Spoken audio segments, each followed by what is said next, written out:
En el nombre del Padre, y del Hijo, y del Espíritu Santo. Amén. Por favor, tomen asiento, mis hermanos. Yo pienso que esta enseñanza nos interesa a todos, porque vamos a hablar de la presencia de la misericordia de Jesús en nuestras familias. Hemos ya ofrecido algunos elementos al hablar de los conflictos entre las parejas, pero realmente el hogar debería ser la primera escuela de misericordia. Y el objetivo principal de esta enseñanza es que tomemos conciencia de eso. Aquí hay personas que son papás. Especialmente quiero dirigir mi atención a los padres jóvenes o que tienen niños pequeños. Solo por curiosidad, ¿quiénes aquí tienen niños menores a 5 años de edad en su casa? Levanten la mano, por favor, a ver cuántas personas tienen niños menores de 5 años. Bueno, allá tenemos una familia, 2 familias. ¿Quiénes tienen nietos menores de 5 años de edad en sus casas? Bueno, bienvenidos al tercer milenio.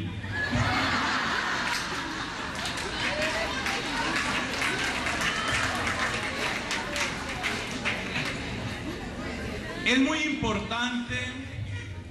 importante que comprendamos una cosa. La misericordia que no se aprende en la casa, no se va a aprender en la calle. Y esto significa que la casa, el hogar, puede ser, pero todavía digo más, debe ser la escuela de la misericordia. Porque la calle, y con la palabra calle no me refiero por supuesto a la arquitectura urbana, sino calle quiere decir fuera del ámbito del hogar, lo que la mayor parte de la gente va a encontrar, y esa gente son los nietos de ustedes y los hijos de ustedes. Lo que la gente va a encontrar es un mundo duro, un mundo, por eso existe la expresión mundo cruel, un mundo sin misericordia. El mundo con el que se encuentran los jóvenes, por ejemplo, en este país, desde una edad muy temprana, es un mundo donde únicamente rigen las leyes sin piedad de la competencia. Si tú eres el mejor, ganas. Si tú no eres bueno, pierdes. Y como dice la canción, el ganador se queda con todo. The winner takes it all. Todo. El ganador se queda con todo. Entonces, hermanos, si la calle, el mensaje que está dando la calle, el mensaje que está dando el mundo, es un mensaje despiadado, es el mensaje de la cruda competencia, ¿en dónde va a aprender la gente la misericordia? En la casa. Y hay 2 casas, o mejor 3 casas.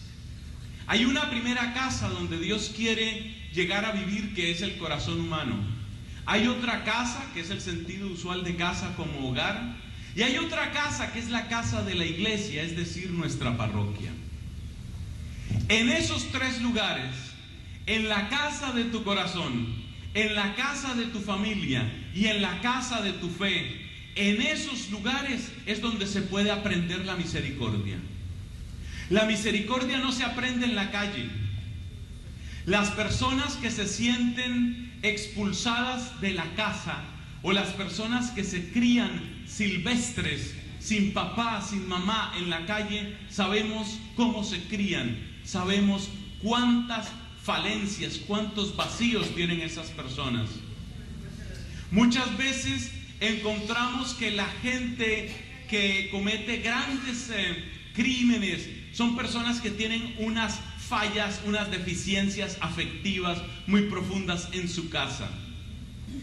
La calle no va a enseñar misericordia, el mundo no va a enseñar misericordia, solo la casa puede ser escuela de misericordia. Pero hemos dicho, hay 3 casas.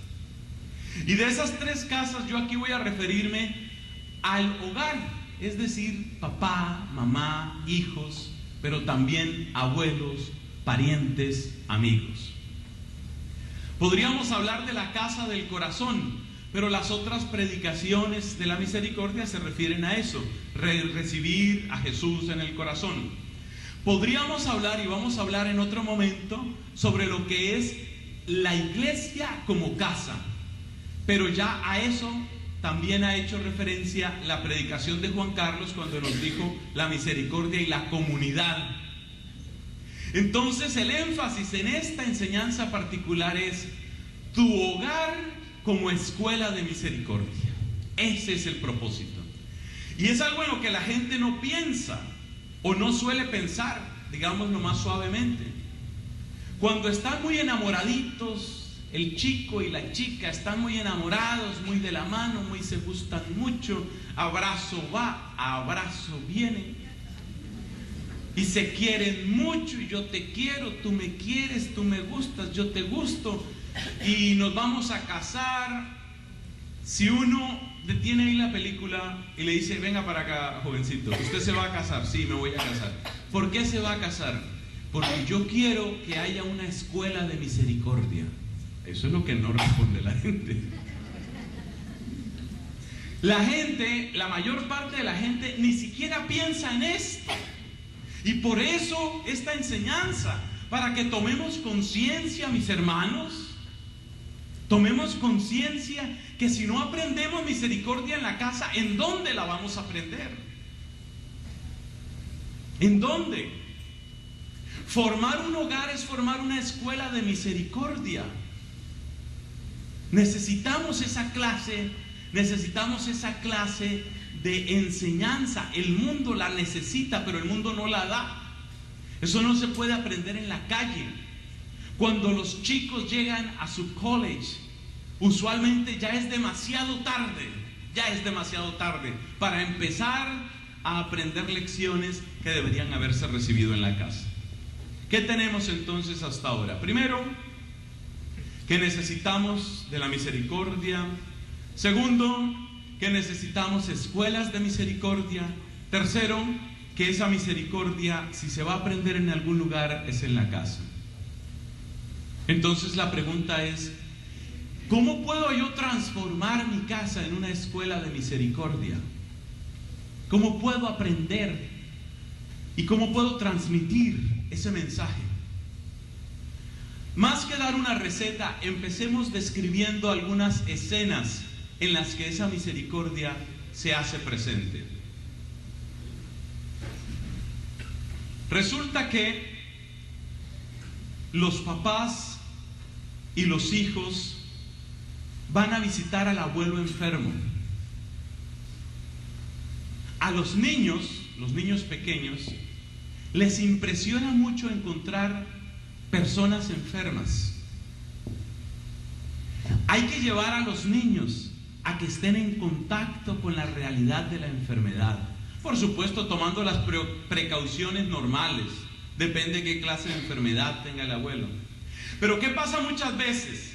Que si el abuelo está enfermo porque tiene principios de Parkinson o tiene Alzheimer, muchas veces la familia lo que hace es avergonzarse y apartarse. Y yo les invito a que tomemos exactamente la actitud opuesta. Lleva a tus hijos a conocer el dolor. Lleva a tus hijos a que vayan a conocer ese abuelo, el abuelo con el Alzheimer, el abuelo inexpresivo, la abuelita paralítica. Llévalo a que conozca ya. Ese es un ejercicio que hace un inmenso bien al niño.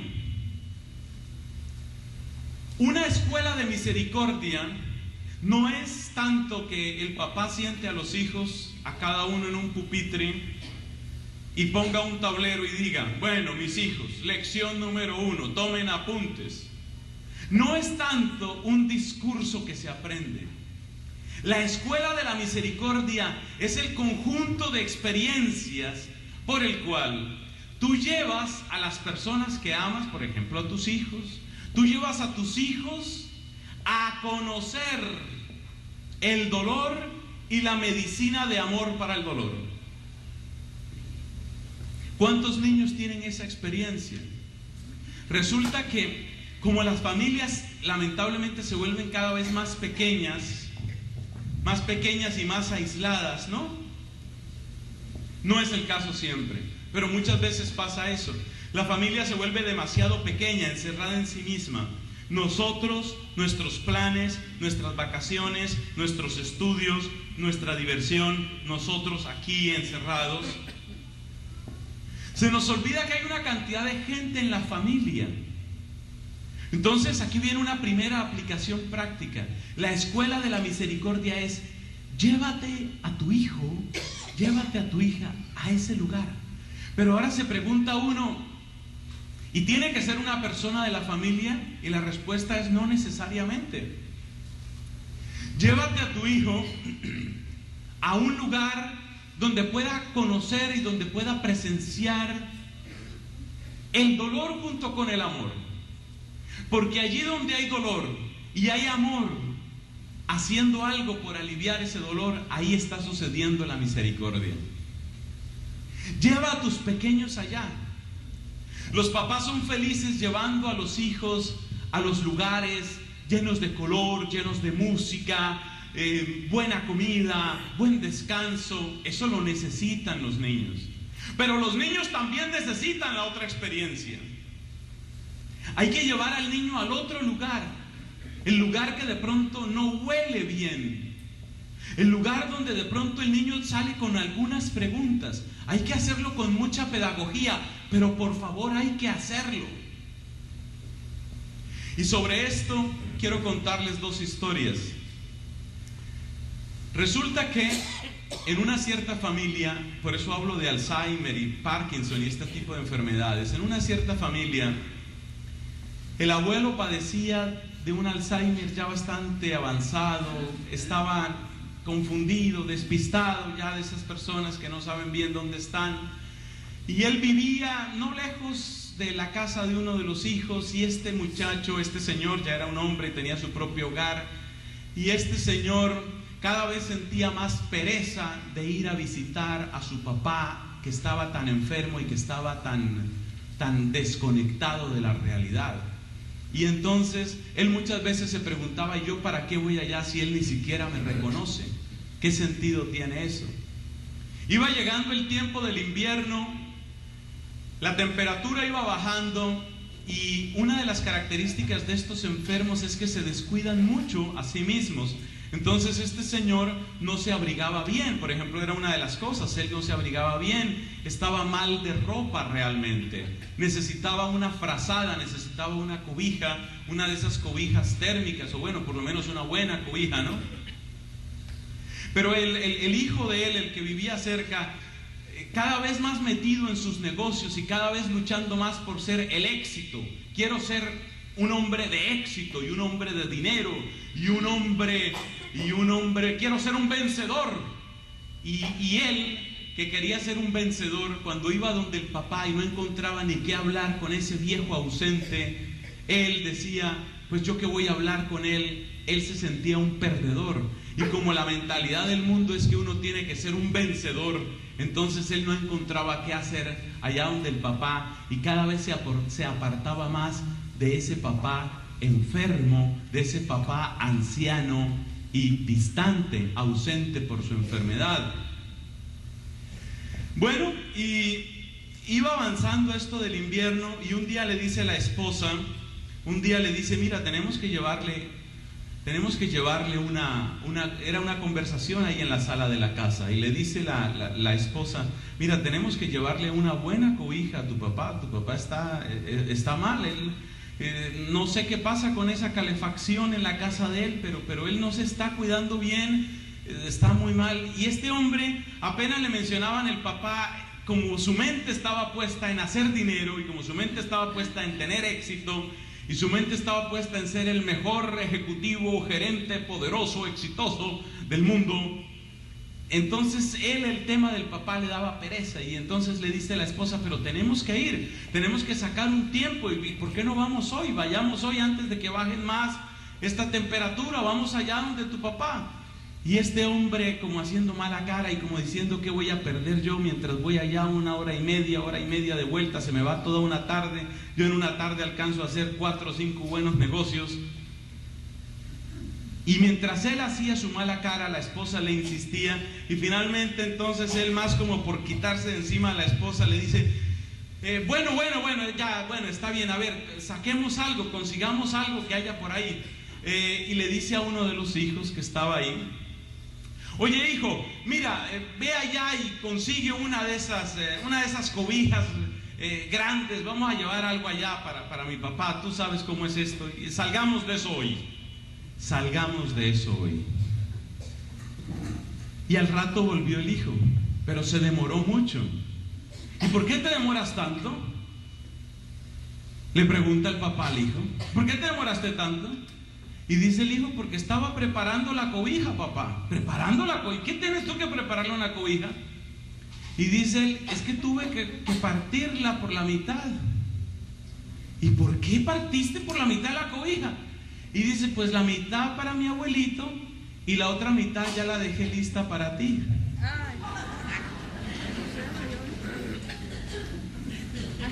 Un muchachito práctico. Un muchacho práctico, ¿cierto? Si hoy tratamos así a mi abuelo, pues el día de mañana será contigo. Ya quedó lista tu cobija también. Ya está lista tu cobija. Hermanos, ¿qué lenguaje le estamos transmitiendo a los pequeños? Les estamos transmitiendo el lenguaje de la solidaridad, de la compasión, o les estamos transmitiendo el mensaje de tú eres el rey del mundo y todos tus deseos tienen que cumplirse. Porque hay papás que por una especie de exceso de amor, aunque a veces es complejo de culpa, hay papás que creen que educar bien a los hijos es que al niño nunca le falte nada y que ningún deseo le quede insatisfecho al niño. Pero eso no es preparar a los niños para la vida. Eso es preparar al niño para que sea un ser egoísta, un ser concentrado solo en sí mismo y un ser que considera que el mundo entero tiene que estar a sus pies y tiene que arrodillársele y tiene que hacer lo que a él le parezca. Los niños necesitan enseñanza, instrucción, obediencia. Los niños necesitan oír la palabra no. Pero si eso es barato, pero ¿y por qué no lo compramos? ¿Y por qué? No todo lo que se puede comprar se debe comprar, hijo. Ese lenguaje lo tiene que oír el niño, porque si no lo oye, entonces su corazón se forma en la dureza y no se forma en la misericordia. De esta escena, de esta historia tan triste del abuelo, el papá y el nieto, de esta historia entonces podemos aprender una cosa, mis hermanos. Ustedes y yo les estamos transmitiendo a los niños más pequeños un mensaje, y ese mensaje es: todos tus deseos tienen que cumplirse, o ese mensaje es: tú tienes derechos y proyectos y sueños que valen la pena, hijo, pero hay mucho dolor en el mundo y tú tienes una responsabilidad también ahí, y tú puedes ayudar a aliviar eso, y trae alegría a aliviar eso, y eso hace bien. Yo me he encontrado con papás que dan unos testimonios tan hermosos, que llevan unas vidas de tanto testimonio. Yo he conocido papás que llegando un viernes por la noche, un sábado por la noche, suben en su carro elegante y grande, suben a los hijos: súbete a mi camioneta, súbete, vamos. ¿A dónde vamos, papá? Vamos a llevar alimento a unas cuantas personas que conozco. Y hacen recorrido, y a los homeless, a los indigentes, les llevan alimento. Y los niños van con los papás y miran eso. Entonces mi papá no es solamente una máquina de dinero. Mi papá sufre con el sufrimiento de otros. Eso es hacer escuela de misericordia. Eso es hacer escuela de misericordia. Que el niño vea eso, que el niño vea el dolor, que el niño vea la enfermedad. Una de las cosas que yo le admiré mucho a Juan Pablo II, como creo que también ustedes, por supuesto, es el hecho de que este hombre, en medio de su enfermedad, en medio de su Parkinson, él no se escondió. Él no se escondió como si fuera una vergüenza estar enfermo. No. Y por eso muchas veces Las cámaras implacables de la televisión, porque ¿qué se podía hacer ahí? Mostraban al sumo pontífice, al papa, al vicario de Cristo, babeando. Y cualquiera podría decir, ay, pero qué espectáculo, escondan eso, pongan a un papa joven, bien parecido, bien dado, un papa que no. El enfermo existe, el anciano existe, el dolor existe, y tenemos que acostumbrar a los hijos, a los pequeños, bueno, todos nos tenemos que acostumbrar a que hay derecho a que ese enfermo exista. Porque las personas están llegando a los extremos de la anorexia, y las personas están llegando al extremo del suicidio porque tienen la idea de que si no gustan, si no están presentables, no merecen vivir. Y Juan Pablo II, temblando con la voz, sin poder casi expresarse, con una baba que le corría aquí, estaba diciendo, como todos los enfermos del mundo, también yo puedo existir y también yo puedo proclamar que Dios ama, que el amor de Dios existe. Por eso, ¿qué es hacer del hogar una escuela de misericordia? No es, como decimos en Colombia, no sé si eso se usa en otras partes, sermonear. No es echarle discursos largos a los hijos. Es decirle un día, vamos a que conozcas otros. ¿Cuántos enfermos conoce tu hijo? ¿O únicamente te conoce a ti cuando estás enfermo? ¿O a sus hermanitos cuando están enfermos? ¿Cuántos ancianos conoce tu hijo? ¿Cuántos limitados? ¿Cuántos deficientes o retrasados? O yo no sé qué palabra utilicemos ahí. Ustedes me entienden lo que quiero decir. ¿Cuántas personas? Los niños tienen que conocer todo eso. Yo recibí una educación que agradezco profundamente a Dios y a mis padres, pero ellos tampoco eran perfectos. Esto lo tengo que decir aquí en voz alta. Yo crecí en un mundo donde no existía, no podía existir algo como lo que llamamos un deficiente mental. Eso no podía existir. No es que nosotros no supiéramos que eso había en el mundo, sino que eso para nosotros era como hablar de otro planeta. Qué distinta ha sido la vida. Este amigo de ustedes, este Fray Nelson que les habla, tiene un sobrino en autismo profundo. Yo no sabía que eso existía. Nadie en nuestra familia estaba preparado para eso. Ninguno de nosotros. No teníamos idea de lo que puede vivir una pareja, de lo que pueden vivir unos hermanos cuando eso sucede. Para nosotros ese era un mundo ausente. Y a todos nos ha golpeado profundamente también en nuestra fe. Si a ti te ha pasado alguna vez que has rogado a Dios y has sentido que Él no te escucha, estrecha mi mano. A mí me ha pasado lo mismo.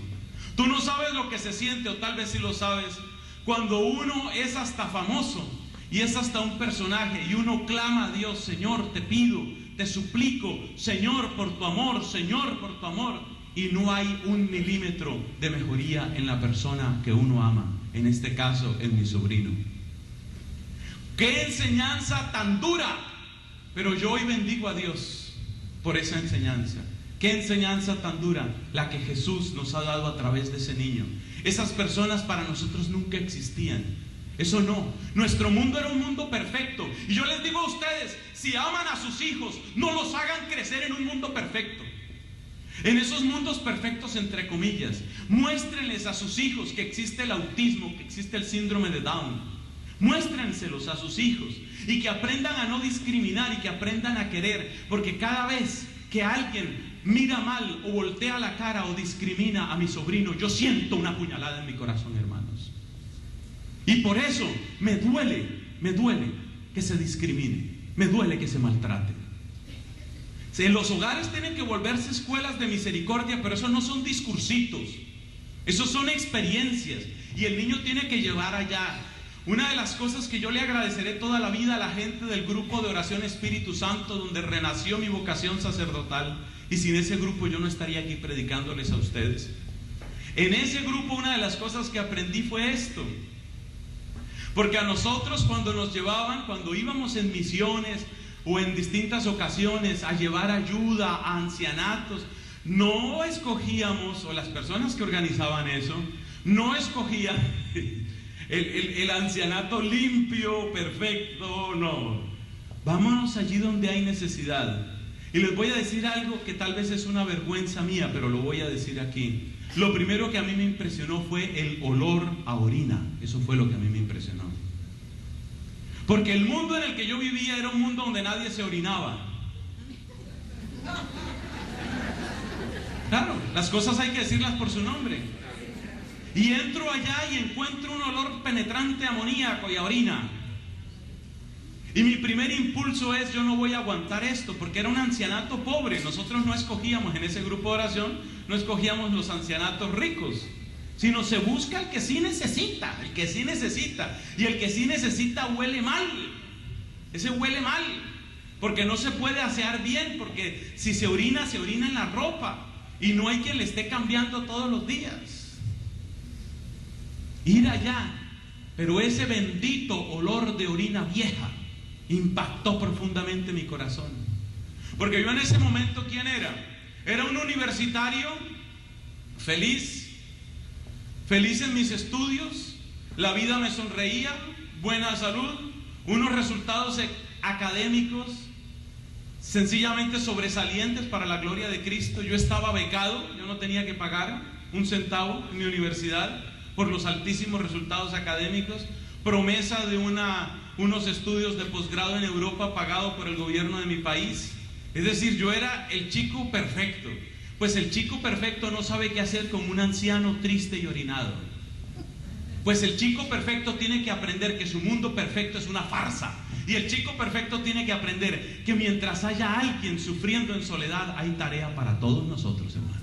Para todos nosotros.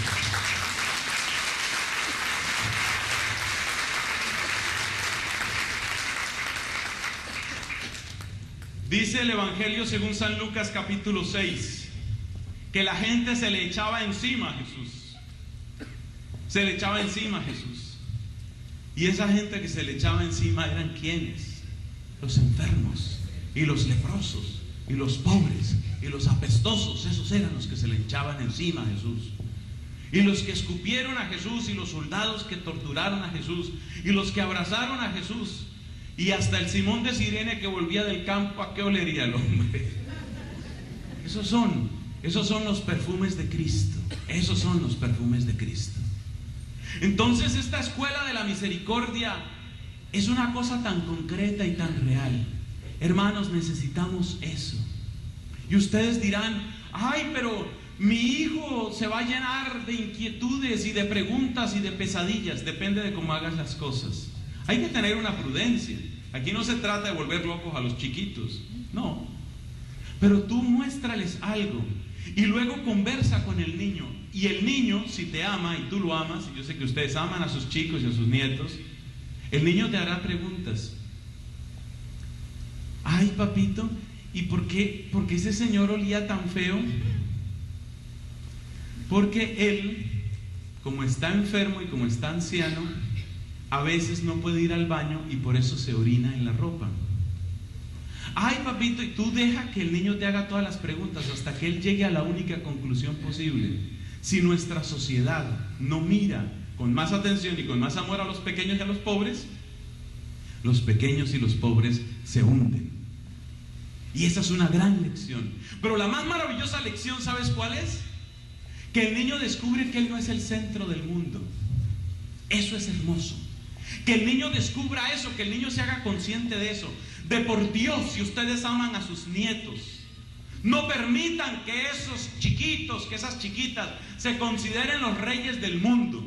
Porque el que tiene 3 años o 2 años o 5 años y se considera el rey del mundo, el día de mañana entra a su college, entra a su universidad, tiene un puesto muy alto y su única consigna y su único propósito es: ahora que caigan sobre mí los ríos del dinero y que me rodee el aplauso y la envidia de todos, porque aquí voy yo. Y esa clase de personas, esa es la clase de personas que aumenta la injusticia en el mundo. Esa es la clase de personas que luego tiene un corazón de piedra. Esa es la clase de personas que siempre considera que el que es pobre es porque es perezoso. Esa es la clase de personas que no moverá un dedo para salvar una vida. Esa es la clase de persona que tú no quieres que sea tu hijo. Estoy seguro, estoy completamente seguro. No permitas que tu hijo, no permitas que tu hija se vuelva un ser de esos. Perdón lo que voy a decir, que de veras no quiero ofender a nadie, pero no permitas que tu nieto o tu nieta se vuelva un monstruo de egoísmo, que únicamente piensa en sí mismo, que no sabe de otra cosa que exista. No permitas que eso le suceda. La escuela de la misericordia es siempre la escuela del dolor con amor. Allí donde se encuentran, allí donde confluyen el dolor y el amor, allí donde hay dolor, pero hay un amor que alivia, un amor que atiende, ahí hay algo maravilloso. Y mientras yo digo esto, voy a pasar a otro punto inmediatamente, pero mientras yo digo esto, te pido un favor. Piensa en tu propia familia, piensa en ellos. Mira el rostro de tu nieto, de tu nieta, tan bonitos, tan bonitos. Son bellos, pero ¿serán monstruos? Es feo, tan feo, ¿no? Tan malo este predicador que trajeron, tan malo. Es bello y es un monstruo, y es un monstruo. Porque eso es lo que estamos encontrando, mis hermanos. Eso es lo que estamos encontrando. Cuando una chica tiene 19, 20, 21 años de edad, y de los 21 años de edad, 18 o 17 no ha hecho sino pensar más que en sí misma y en la perfección de su cuerpo, y en ser la reina, y en ser perfecta, y en vivir solo para sí misma. ¿Qué pasa con una niña de esas? ¿Qué pasa? ¿En qué se vuelve una niña de esas? Esos son los modelos que está encontrando nuestra sociedad. Y esos son los modelos que están luego recibiendo las hijas tuyas y las nietas tuyas. ¿A ustedes no les parece que es de sentarse a llorar, hermanos? ¿Dónde están las mujeres que sirvan de modelo y de referencia para tus hijas? Yo no las tengo. Yo no las tengo. Mis hijos y mis hijas son las personas a las que yo puedo servir en el rebaño de Cristo. Esos son mis hijos y mis hijas. Pero cuando yo te hablo de tus hijas, tú sí piensas en esa chiquita que habita en tu casa o en tu nieta. Dime, esa nieta tuya, dime a dónde puede mirar esa nieta tuya. Dime qué mujer puede servir de referencia para tu hija o para tu nieta. Dime qué mujer que valga la pena. Qué mujer que no esté jugando así. Por la mañana soy adúltera, y por la tarde soy lesbiana, y por la noche soy bisexual. Y después voy a ver si me caso, y después voy a ver si me descaso, y luego voy a ver si me vuelvo a casar. ¿Esos son los modelos para tus hijas? Yo les digo una cosa, si yo fuera ateo, Dios me libró de esa situación. Si yo fuera ateo y yo tuviera que educar hijas en Estados Unidos de América, yo rezaría el rosario. ¿Sabe por qué? No porque yo creyera en la Virgen, porque se supone que si soy ateo no creo en nada, pero yo rezaría el rosario por pura conveniencia. Yo rezaría el rosario para que mi hija mirara a una mujer que sí vale la pena. Por eso lo haría.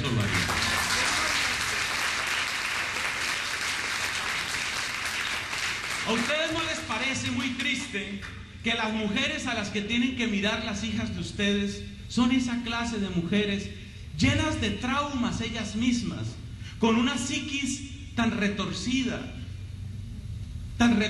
Es que no tengo que decir nombres aquí porque ustedes saben de qué mujeres estoy hablando, de cuáles cantantes y actrices estoy hablando, de esas personas.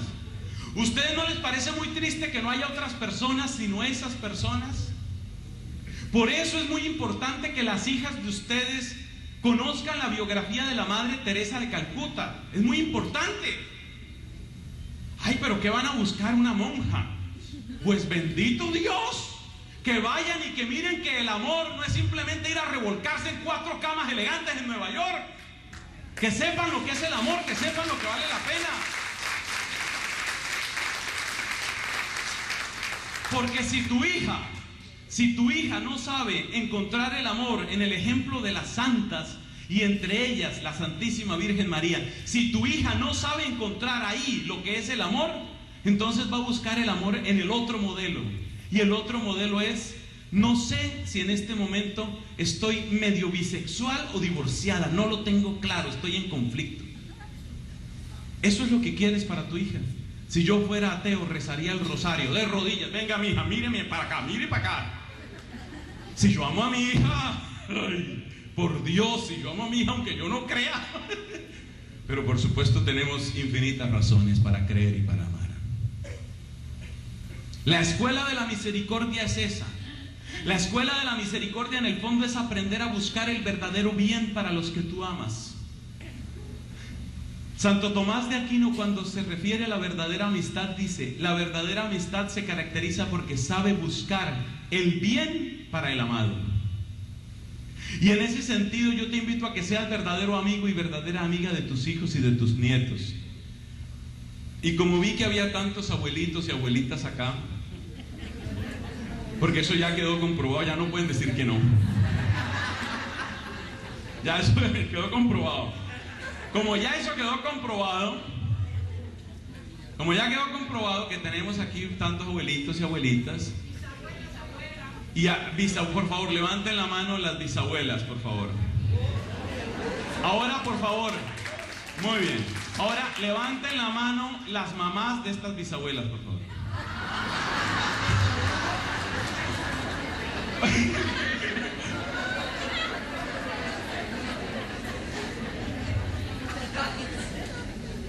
Imagínense que yo cuando estaba, antes de entrar al convento, me pusieron a hacer un censo. Y llegué yo a una casa por allá, pobre, quién sabe qué barrio sería ese. Y una de las preguntas del censo es: ¿de qué edad es la persona la persona mayor, la persona de mayor edad, ¿no? Entonces llego yo y sale un viejito, pero yo pensé que no había personas realmente tan ancianas. Pero viejito, realmente, con todo respeto, ¿cierto? Pero qué hombre y su edad, es que se le ve. Yo dije: Dios mío, este tiene que ser. Y entonces me dice: ¿usted qué quiere, joven? Le digo: no, estoy haciendo un censo, necesito, yo no sabía ni cómo preguntarle. Bueno, necesito la persona de mayor edad. Espere un momento. ¡Mamá! ¡Que necesitan a mi abuelo!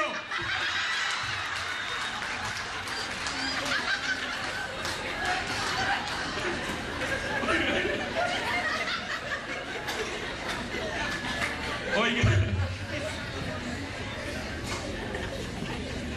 la escuela de la misericordia es llevar a las personas a las situaciones reales de dolor, de sufrimiento, de soledad.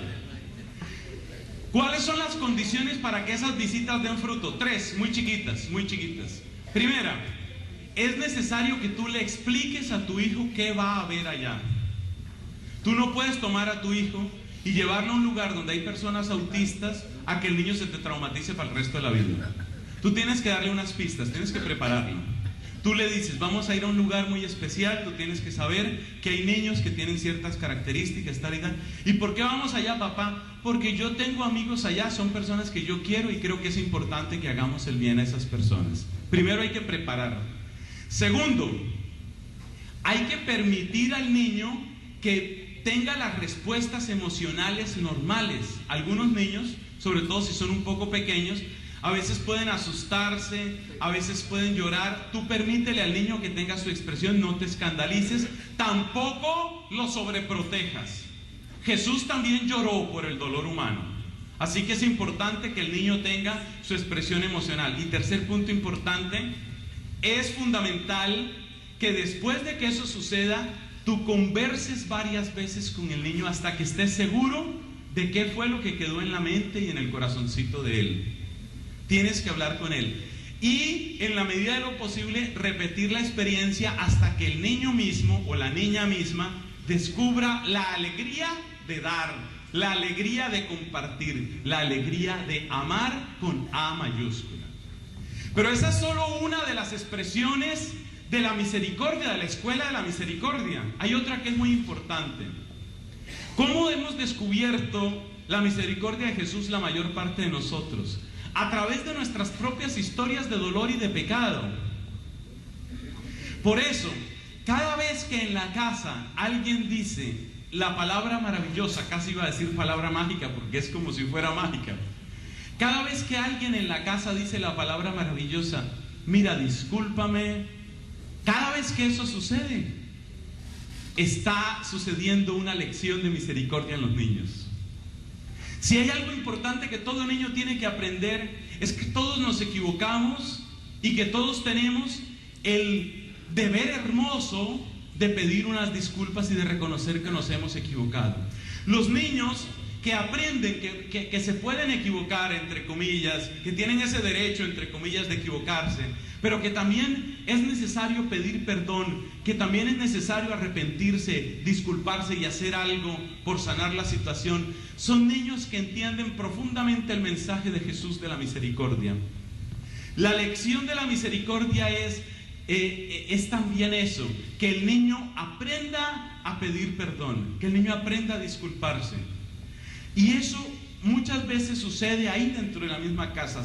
No dejes pasar nunca las cosas. Si un niño ofendió a otro, un hermanito ofendió a su hermanita, no dejes pasar las cosas así. Ese ejercicio que parece tan sencillo que casi es como un juego, ahora le vas a pedir a tu hermanita, le vas a pedir disculpas a tu hermanita. Eso hay que hacerlo, eso hay que hacerlo. Y el niño tiene que sentir que le sale de la boca la palabra, discúlpame, me equivoqué. Ese es un ejercicio muy hermoso, porque a través de ese ejercicio el niño descubre muchas cosas. Descubre que sí se equivoca, descubre que no es perfecto, descubre que cuando obra mal hiere a las otras personas, descubre que hay que reparar las cosas que uno daña. Los niños descubren muchas cosas en eso. Entonces esta es una segunda lección de misericordia. Y una tercera lección que en el fondo es prolongación de esta segunda.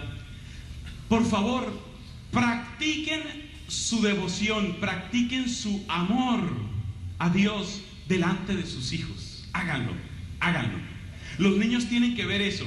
Yo esto lo he contado muchas veces y creo que hay que repetirlo aquí. Mire, para todo niño, sea varoncito o hembra, para todo niño pequeño, especialmente el papá es lo máximo, es el gran ídolo.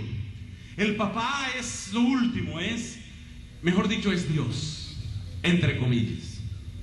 Cuando un niño que puede tener 5 años siente que su papá es Dios y siente que ese papá se arrodilla delante de Jesús, el niño, sin que tú le digas una palabra, está percibiendo: ¿cómo será de grande Jesús que mi papá se le arrodilla? ¿Ves? Practica tu devoción ahí con tus hijos, sobre todo con los pequeños esto sirve, pero también con los adolescentes. Los adolescentes a veces toman unas actitudes de desprecio, a veces, ¿no? Unas actitudes más o menos de que hagas lo que hagas, no cambiaré, mi posición está clara, tú, todo lo tuyo, yo vivo en mi mundo es distinto, tu mundo allá, yo acá, tú allá, yo acá, ¿no? Aparentemente los adolescentes son impermeables, aparentemente, pero en el fondo ellos están recogiendo en lo profundo de su corazón. Entonces, hay gente que, por ejemplo, cuando los hijos dejan de ir a misa o cuando los hijos se apartan de Dios, los papás también disminuyen. Todo lo contrario, todo lo contrario. Si tu hijo se aparta de la iglesia y un día te dice: ya no vuelvo más a la misa porque la misa... Es el momento en el que tú tienes que comprometerte más en la parroquia y tienes que llevar los amigos de tu grupo de la parroquia a la casa y tienen que hacer oración y reírse y tomarse un buen jugo de frutas. Y es el momento en el que tienes que llevarlos. Y entonces, cuando tu hijo adolescente está pensando: ay, es que esa iglesia es aburrida, tú en vez de ponerte a discutir con tu hijo adolescente, ¿tú qué haces? Te comprometes más en tu parroquia. Si estás en el grupo Hijos de la Divina Misericordia, no vas a faltar una sola reunión. Vas a estar ahí, firme, firme. Y vas a estar feliz. Y vas a alabar y glorificar a Dios. Porque es que hay papás y hay mamás que entran como en una, se acomplejan, ¿no? Los ve uno con una cara. ¿Y qué le pasó? La úlcera. No, y no es la úlcera, sino que el hijo dejó de ir a misa. Claro, esa no es una buena noticia. Pero esa mala noticia de tu hijo no destruye la buena noticia de Jesús. Tu hijo puede estar en un periodo de frialdad religiosa, pero eso no destruye el amor de Cristo. Entonces, si tu alegría depende de la cara de tu hijo, entonces tu hijo es Dios. Y si tu hijo es Dios, no es Dios, sino que es un ídolo que te está deteriorando, debilitando, destruyendo la fe verdadera en Dios. Entonces lo que tú tienes que hacer es recuperar la fe en Dios. Tu hijo se apartó de Dios, claro, rezamos por él, pero eso no quita que Jesús es Jesús, que Jesús es el amor de mi alma. Y ese mismo hijo que se aparta y que hace mala cara y que no sé qué, y que yo no creo, y ahora voy a ser medio ateo, y míreme mal y me vuelvo masón. Ese hijo así está viendo tu testimonio, está viendo tu alegría, está viendo que tú bendices a Dios. Y después llegas con tu club de señoras de la segunda edad. Ya pensaron que iba a decir, pensaron. Tú llegas con tu club de señoras de la segunda edad, se toman un jugo, comparten, alaban, bendicen, se ríen. Y después de que se haya ido la última de esas señoras, tu hijo tendrá clara una cosa: jamás podré volver a decir que creer en Dios es aburrido. ¿Te das cuenta? El resumen es muy sencillo: es predicar por el ejemplo, es predicar el arrepentimiento, es predicar la alegría de adorar al verdadero Dios, y es predicar la solidaridad y la compasión con el hermano necesitado. Es vivir todo eso en la casa, y es vivirlo con sencillez, con perseverancia, y es transmitir este mensaje de la misericordia, que aunque a veces parezca que los hijos no lo reciben, sí lo están recibiendo, y el que bien siembra, a su debido tiempo recogerá la cosecha. Amén. Amén.